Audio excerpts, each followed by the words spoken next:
Ôi kìa, sao nó sao lắm.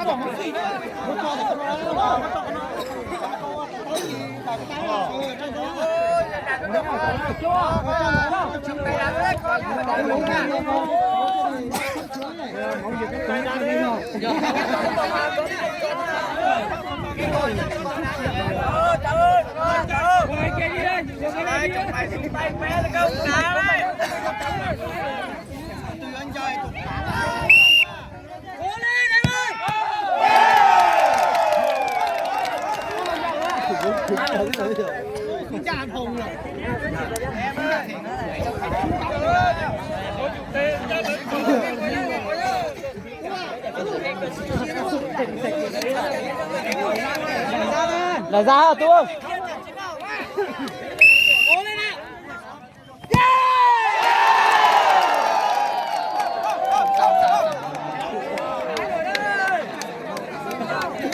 Cái này nó xin mà phải cầu sao rồi.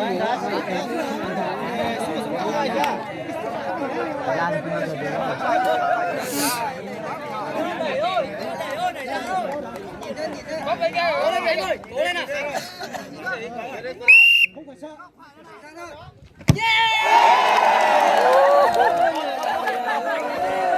Nghỉ đây.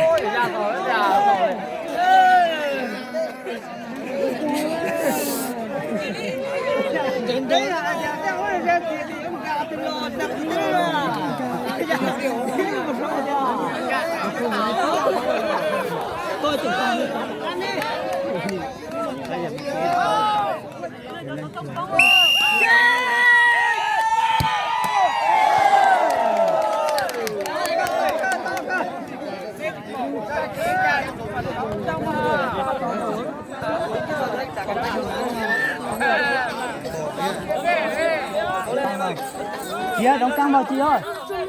Đóng cam vào.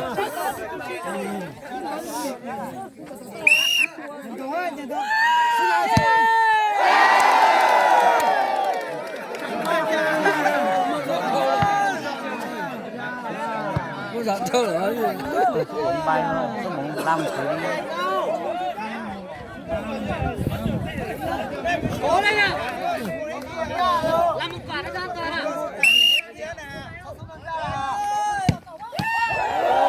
Đúng mình lên đi mày.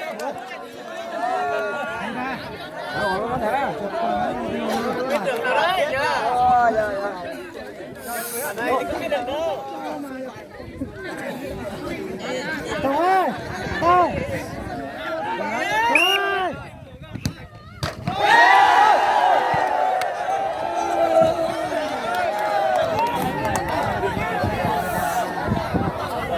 Hết rồi quá.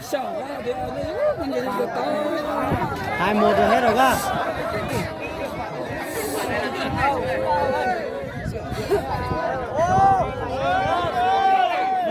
Anh em đẩy những người hy sinh như thế nhá.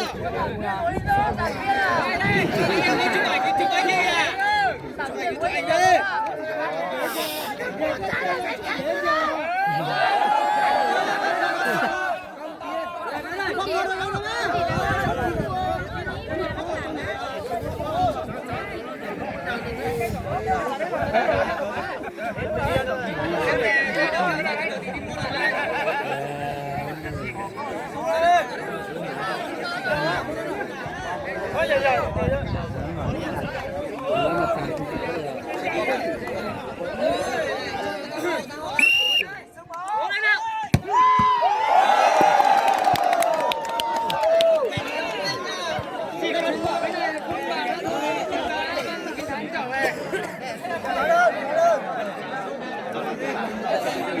Còn nữa.